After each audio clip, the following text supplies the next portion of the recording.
সুপ্রিয় শিক্ষার্থী বন্ধুরা, আমি জুয়েল স্যার প্রতিদিনের মতো আজকেও এসেছি অত্যন্ত গুরুত্বপূর্ণ একটা বিষয় নিয়ে আপনাদের সামনে।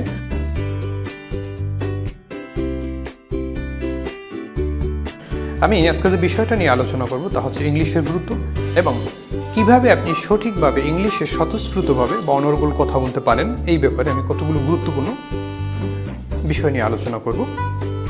তো শুরুতেই আমি আপনাদেরকে একটু বোঝানোর চেষ্টা করছি ইংলিশের গুরুত্ব কি। আপনারা সবাই জানেন English is an international language. শুধুমাত্র ইন্টারন্যাশনাল ল্যাঙ্গুয়েজ সেটাই নয়, আপনি একটা দিনও চলতে পারবেন না ইংলিশের ব্যবহার ছাড়া বা ইংলিশের প্রয়োজনীয়তা ছাড়া।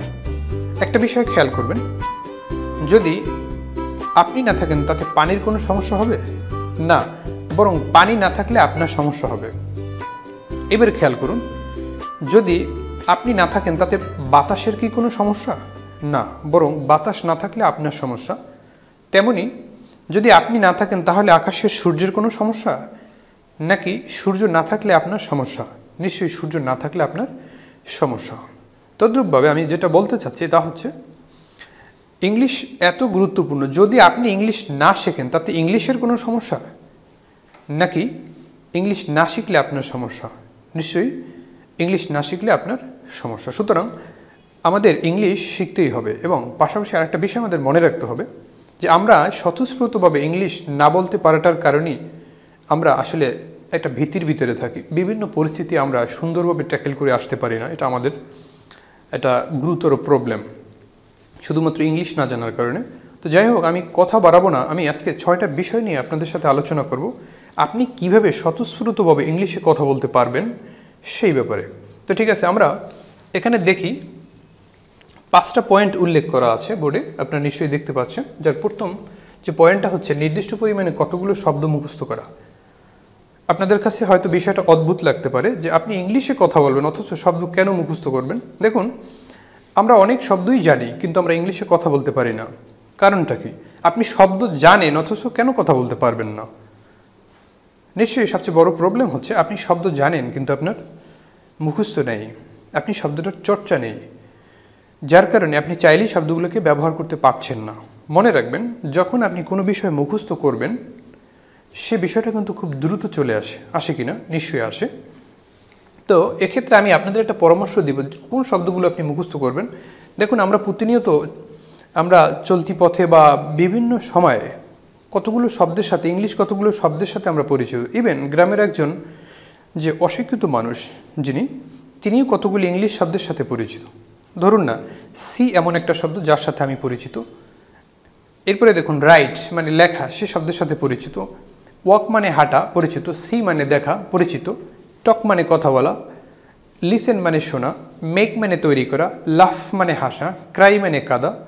এতগুলো শব্দ বা ইত্যাদি ইত্যাদি অনেক শব্দ রয়েছে যে শব্দগুলো আপনি জানেন অথচ আপনি ইংলিশে কথা বলতে পারছেন না। কারণ হচ্ছে আপনি একটা কাজ করতে পারেন, আপনি বাসায় একটা খাতা নেবেন, খাতা নেওয়ার পরে আপনি নিজে নিজে লেখার চেষ্টা করেন যে আপনি কতগুলো শব্দ জানেন। দেখবেন আপনি যখন লিখতে যাবেন কমপক্ষে আপনার 300 বা 400 শব্দের একটা লিস্ট তৈরি হয়ে যাবে। এইবারে আপনার কাজ হলো আপনি এই লিস্ট যে তৈরি করলেন 3 থেকে 400 শব্দ, এই শব্দগুলোকে আপনি মুখস্থ করার চেষ্টা করবেন সিরিয়াল অনুযায়ী।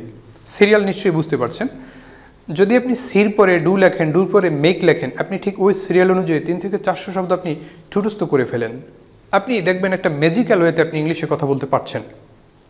কারণ দেখুন না, আমি একটু ইংলিশে কথা বলছি এখন। আল্লাহ says in his holy Quran, never think about myself, you lose your faith on me, think about yourself or think about my creation, I am hidden in my creation. দেখুন, আমি যে ইংলিশে কথা বললাম, যে শব্দগুলো প্রয়োগ করলাম, শব্দগুলো কি আমাকে ভেবে বলতে হয়েছে? না। কারণ কি? দেখুন, আমি আপনাদেরকে সেই প্রমাণটাই দেখাচ্ছি। আমি কতগুলো শব্দ নিজেও মুখস্থ করে ফেলেছি, যার কারণে আমি যখন শব্দগুলো আমার ব্যবহার করার প্রয়োজন তখন অটো বের হয়ে যায় মুখ থেকে। ফর এক্সাম্পল আমি আপনাদেরকে দেখাচ্ছি। দেখুন, ডু করা, ডু ডিড ডান, গো যাওয়া, গো ইন গন, ড্রিঙ্ক পান করা, ড্রিঙ্ক ড্রাং ড্রাং, ইট খাওয়া, ইট এটেন, ফেলাই ওরা, ফেলাই ফ্লু ফুলুন, প্লে খেলা খেলা, প্লে প্লেট প্লেট, সিং গান করা, সিং স্যাং স্যাং, বিট প্রহার করা, বিট বিট পিটেন, চুজ পছন্দ করা, চুজ সুজেন, ড্রো আঁকা, ড্রো ড্রোন, ফাইট যুদ্ধ করা, ফাইট ফট ফট, গিভ দেওয়া, গিভ গিভেন, লুক তখন লুক লুক লুকড। দেখুন, ফর এক্সাম্পল আমি আপনাদেরকে এই বিষয়টা দেখিয়েছি। এখন একটা বিষয় খেয়াল রাখবেন যে আপনি যদি এই শব্দগুলোকে মুখস্থ না করেন তাহলে কী ধরনের সমস্যা হবে আমি জিনিসটা আমি দেখাচ্ছি। আপনি শুধু ইংলিশ চর্চা করে কিছু স্ট্রাকচারাল ইংলিশ চর্চা করে আপনি যে ইংলিশটা শিখলেন 10-15 দিন 1 মাস 2 মাস পরে আপনি চর্চা না করলে বিষয়টা ভুলে যাবেন। সুতরাং শব্দগুলোকে আপনার নির্দিষ্ট পরিমাণ অর্থাৎ 3 থেকে 400 বা 200 শব্দ আপনি ভালোভাবে মুখস্থ করে কবিতার মতো বলেন। জিনিসটা আপনাকে কীভাবে হেল্প করবে আমরা পরবর্তী বিষয়টার দিকে তাকালেই তা বুঝতে পারবো। আমরা বুঝতে পেরেছি প্রথম পয়েন্টটা যে আমাদের 2, 3 বা 400 শব্দ আমাদের একেবারে মুখস্থ করে ফেলবো। আপনি ইংলিশে কথা বলতে চাচ্ছেন, আপনি বিশ্বব্যাপী বিশ্বের সকল মানুষের সাথে কথা বলবেন, চলাফেরা করবেন, কমিউনিকেট করবেন। আপনার কি মনে হয় যে আপনি 50, 100 বা 200 শব্দের মাধ্যমে সেটা আপনার পক্ষে পসিবল না? সুতরাং আপনার নির্দিষ্ট একটা শব্দ আপনার নিজের আয়ত্তে রাখা দরকার। আপনি যদি 500 টাকা নিয়ে একটা 5তলা বিল্ডিং করতে যান সেটা কি পারবেন? কখনোই পারবেন না। সুতরাং 100, 150 বা 150 শব্দ আর কিছু স্ট্রাকচারাল ইংলিশ পরেই আপনি অনর্গল ইংলিশে কথা বলবেন, সেটা আদৌ পসিবল কিনা নিজের কাছে নিজে প্রশ্ন করে দেখেন। আমরা বর্তমানে বিভিন্ন সোশ্যাল মিডিয়াতে দেখে থাকি যে বিভিন্ন প্রতিষ্ঠান থেকে অফার দেয় আমরা 7 দিনে ইংলিশ শেখাবো, 8 দিনে ইংলিশ শেখাবো। আসলেই কি এটা পসিবল? যদি সেটাই হতো তাহলে বাংলাদেশ কেন এখনও আপনার দেখা যায় যে 100 জন শিক্ষার্থীর ভিতরে 10 জন স্বতঃস্ফূর্তভাবে ইভেন ভালো ভালো ইউনিভার্সিটির স্টুডেন্টরাও সেটা পারে না। কারণটা কি? মূল কারণে এটাই, আপনি শব্দগুলো মুখস্থ করে ফেলুন একটা নির্দিষ্ট অ্যামাউন্ট, তখন আপনি বুঝতে পারবেন, আমাকে নক করবেন যে স্যার এটা একটা ড্রামাটিক ওয়েতে একটা অর্থাৎ একটা রেডিক্যাল চেঞ্জ এসেছে আমার ইংলিশ টকিংয়ের ক্ষেত্রে। যাই হোক, বুঝতে পেরেছেন একটা নির্দিষ্ট অ্যামাউন্ট। ধরুন না আপনি এটা কীভাবে মুখস্থ করবেন আমি কিন্তু বলেছি। আপনি একটা খাতা নেবেন, একটা কলম নেবেন, আপনি কোন কোন শব্দগুলোর অর্থ জানেন নিজে নিজে একটা লিস্ট তৈরি করুন। যেমন সি শব্দটার অর্থ জানেন, মেক শব্দটার অর্থ জানেন, অক শব্দের অর্থ জানেন, লিসেন শব্দের অর্থ জানেন। আপনি এভাবে একটা লিস্ট তৈরি করেন জিনিস এবং আপনি যত সময় লাগুক আপনি এটার মুখস্থ করে ফেলেন। আশা করি বুঝতে পেরেছেন প্রথম পয়েন্টটি। এবার আমরা দ্বিতীয় পয়েন্টে আসি। দ্বিতীয় পয়েন্টে এখানে দেখুন স্ট্রাকচারাল ইংলিশ এর উপর অধিক গুরুত্ব দেওয়া। স্ট্রাকচারাল ইংলিশ বলতে কী বোঝানো হয়েছে? আপনি শুধুমাত্র টেন্স অবশ্যই দরকার, তবে মনে রাখবেন স্ট্রাকচারাল ইংলিশ আপনার ইংলিশ ক্যাপাবিলিটি বিল্ড আপ করার ক্ষেত্রে খুব বেশি রোল প্লে করবে। যেমন আমি আপনাদেরকে এ সংক্রান্ত ব্যাপারে কয়েকটা এক্সাম্পল দিয়ে দেখাচ্ছি, অর্থাৎ স্ট্রাকচারাল ইংলিশের গুরুত্ব।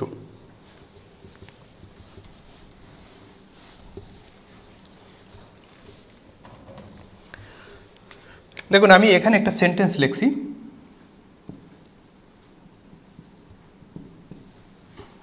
নাথিং টু, এটা একটা স্ট্রাকচার।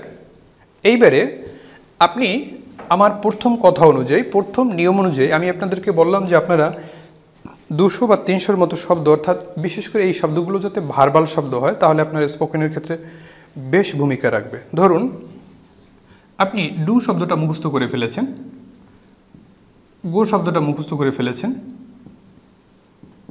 মেক শব্দটা মুখস্থ করে ফেলেছেন, এরপর দেখুন সি শব্দটা মুখস্থ করে ফেলেছেন। এখন দেখুন তো আপনি যে নাথিং এই স্ট্রাকচারটা মুখস্থ করলেন, এর সাথে আপনি শব্দগুলো প্রয়োগ করেন। দেখুন তো নাথিং টু ডু অর্থটা কী দাঁড়ালো? করার কিছুই নেই। নাথিং টু গো, যাওয়ার কিছুই নেই। নাথিং টু মেক, তৈরি করার কিছুই নেই। নাথিং টু সি, দেখার কিছুই নেই। নাথিং টু ইট, খাওয়ার কিছুই নেই। আশা করি বুঝতে পেরেছেন স্ট্রাকচারাল ইংলিশ।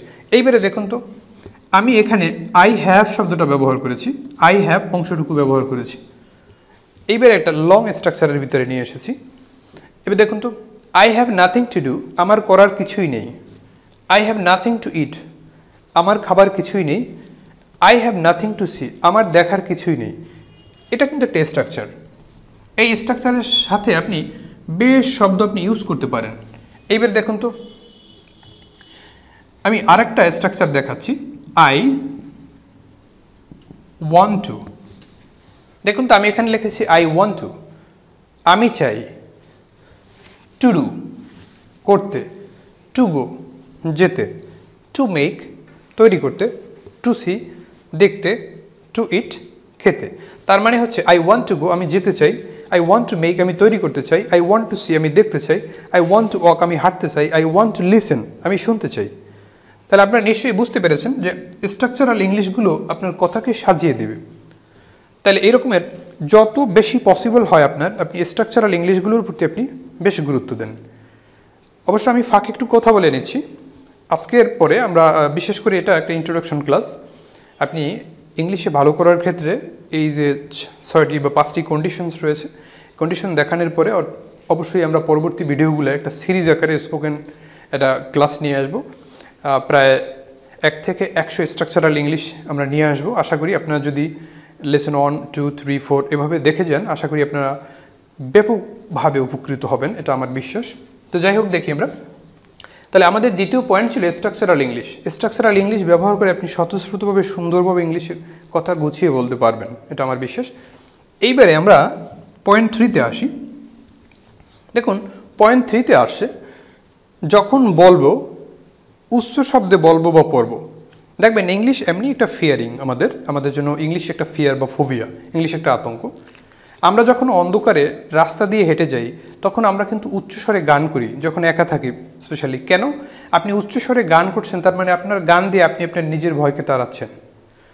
সুতরাং আপনি যখন ইংলিশে কথা বলবেন তখন চেষ্টা করুন উচ্চ শব্দে বলা, বাচ্চাদের মতো, অর্থাৎ বাচ্চাদের মতো উচ্চস্বরে কথা বলার চেষ্টা করেন। এটা আপনার অ্যাটেনশন বাড়িয়ে দিবে, আপনার ভীতিটা দূর করে দিবে। সুতরাং 3 নম্বর পয়েন্টে আমরা দেখলাম, আমরা যখন ইংলিশে কথা বলবো উচ্চ শব্দে বলবো, মিনমিন করে বলবো না, উচ্চ শব্দে বলবো। এরপর দেখুন পয়েন্ট 4 হলো যখন বলবো দ্রুত বলার চেষ্টা করব। আমরা জানি ইংলিশ 2 ধরনের ফার্স্ট। দেখুন 2 ধরনের ফার্স্ট কিভাবে, FIRST first and FAST first. English 2 ভাবে ফার্স্ট। FIRST ফার্স্ট মানে হচ্ছে এই পৃথিবীতে ইংলিশ ভাষাভাষী মানুষের সংখ্যা বেশি হওয়ার কারণে ইংলিশকে ফার্স্ট ল্যাঙ্গুয়েজ হিসেবে ধরা হয়ে থাকে। আরেকটা ফার্স্ট হচ্ছে দ্রুত। ইংলিশ ভাষাটা এমন, ন্যাচারালি এই ভাষাটা একটু দ্রুত বলা হয়। যেমন I am writing, I am talking, I am making, I am listening everything, দ্রুত বলছি। আমরা কি কখনো ইংলিশ পল্লিগীত সুরে বলি? I eat rice? নো, আমরা কখনো ইংলিশকে পল্লিগীত সুরে বলি না। এই ভাষাটা আসি ফার্স্ট, মুখ থেকে আসি ফার্স্ট। সুতরাং আপনি যখন বলবেন দ্রুত বলার চেষ্টা করেন। তাহলে আমরা দেখলাম 3 নম্বর পয়েন্টে আমরা যখন বলবো উচ্চ শব্দে বলবো, এবারে আমরা যখন বলবো দ্রুত বলবো। এবারে লাস্ট হলো নাম্বার 5। অবশ্যই মনে রাখবেন, আমি একটা গল্প বলি। আপনি একটা মেয়েকে পছন্দ করেন, বা আপনি যদি মেয়ে হয়ে থাকেন আপনি একটা ছেলেকে পছন্দ করেন। এইবারে আপনি যদি ছেলে হয়ে থাকেন, আপনি আপনার গার্লফ্রেন্ডকে ফোন দিয়ে বলছেন, দেখো আমি তো তোমাকে ভালোবাসি, কিন্তু 6 মাস 7 মাস পর পর তোমার সাথে আমি কথা বলবো, 6 বা 7 মাস পর পর আমি তোমার সাথে কথা বলবো, এর মধ্যে আমি আর সময় পাবো না। তাহলে এই সম্পর্ক কি টিকে থাকবে বলেন? না, থাকবে না।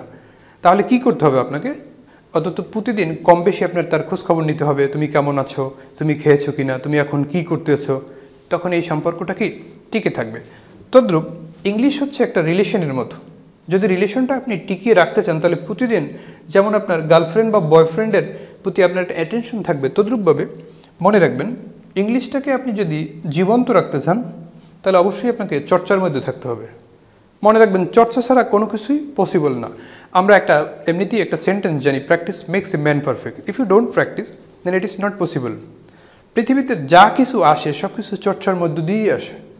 দেখুন, যেই লোকটা আসলে আজকে বিমান চালাচ্ছে, যেই লোকটা ট্রেন চালাচ্ছে, অর্থাৎ এই মানুষটি কি প্রথম দিনই খুব দ্রুত গতিতে উনি ট্রেন চালাতে পারছিল, প্লেন চালাতে পারছিল? নো, তিনি একটা কন্টিনিউয়াস এফোর্টের মধ্যে দিয়ে তিনি তার প্র্যাকটিসটা ধরে রাখছেন বিধেয় তিনি আজকে সফল। তা আশা করি আপনারা 6টা পয়েন্ট বুঝতে পেরেছেন। যদি এই 6টা পয়েন্টের ভিতরে কোনো গলত দেখা যায় তাহলে আপনার ইংলিশের স্পোকেনের ক্ষেত্রে একটা ভীতি, স্লোনেস চলে আসবে এবং আদৌ আপনার পক্ষে পসিবল হবে না। আমি আরেকবার রিপিট করছি, আপনি আপনার ইংলিশকে ডেভেলপ করার জন্য কোন কোন বিষয়গুলোর প্রতি গুরুত্ব দেবেন। নাম্বার 1 হলো নির্দিষ্ট পরিমাণে কিছু শব্দ আপনি একেবারে মুখস্থ করে ফেলেন। আমি সবসময় 4টা পয়েন্ট মুখস্থের ক্ষেত্রে 4টে পর্যায়ে ব্যবহার করে থাকি। জানি না এটা বইতে আছে কিনা, আমি আমার মতো করে সাজিয়ে বলেছি। দেখুন, মুখস্থের 4টা পর্যায় হচ্ছে মুখস্থ, ঠোঁটস্থ, কণ্ঠস্থ, আত্মস্থ। আত্মস্থ জিনিসটা বুঝতে পেরেছেন? যেমন আপনি রাস্তার একটা পাগলকে জিজ্ঞেস করবেন তোমার নাম কি, তখন সে কিন্তু টাস করে বলে দিবে, কারণ এই জিনিসটা তার আত্মস্থ হয়ে গেছে। আর আত্মস্থ জিনিসগুলো অটো বের হয়ে যায়। তো আশা করি আপনারা বুঝতে পেরেছেন যে আমাদের প্রথম যে প্রিকন্ডিশন হচ্ছে আপনি 2 থেকে 300 শব্দ একেবারে সরসরে কবিতার মতো বলতে হবে আপনাকে। নচেত আপনি ইংলিশে কথা বলবেন, শিখবেন, কিন্তু কিছুদিন পর আবার ঠিক ভুলে যাচ্ছেন, একটু চর্চা না হলেই ভুলে যাচ্ছেন। এরপরে দেখুন 2 নম্বরে, অবশ্যই keep focusing on structural English. আপনি অবশ্যই স্ট্রাকচারাল ইংলিশের প্রতি অবশ্যই গুরুত্ব দেবেন। আপনি বিশেষ করে সোশ্যাল মিডিয়াগুলো ঘাটলেও দেখবেন প্রচুর পরিমাণে স্ট্রাকচারাল ইংলিশ। আপনি চাইলে সেগুলো নোট করে রাখতে পারেন এবং নিজে চর্চা করতে পারেন। মনে রাখবেন আপনার জন্য পথ কিন্তু দুটো খোলা। এই পথ দুটো কি আপনি খারাপ থাকবেন নাকি আপনি ভালো থাকবেন? আপনি খারাপ থাকতে চাইলে আজকে সব কিছুই ছেড়ে দেন। আর যদি চান যে না আমি ভালো থাকবো, তাহলে আজকে থেকে আপনি টার্গেট নিয়ে কাজ করা শুরু করে দিন। এরপরে দেখুন 3 নম্বর হচ্ছে, যখন বলবো উচ্চ শব্দে বলবো, যখন বলবো দ্রুত বলবো। এরপরে প্রতিদিনই আমরা কিছু না কিছু ইংলিশ চর্চার মধ্যে থাকবো, বিশেষ করে structural English. I repeat, please keep focusing on structural English, it will help you much. আশা করি ভিডিওটা আপনারা বুঝতে পেরেছেন। যদি ভিডিওটা ভালো লেগে থাকে, পরবর্তী আপডেট ভিডিও বা পরবর্তী আরও গুরুত্বপূর্ণ ভিডিও পেতে অবশ্যই চ্যানেলটি সাবস্ক্রাইব করে রাখবেন এবং পাশের বেল আইকনটির উপরে প্রেস করে রাখবেন। আশা করি আপনাদের সবার ভালো লেগেছে ভিডিওটি। সবাইকে ধন্যবাদ জানিয়ে আজকে পর্যন্তই। আল্লাহ হাফেজ।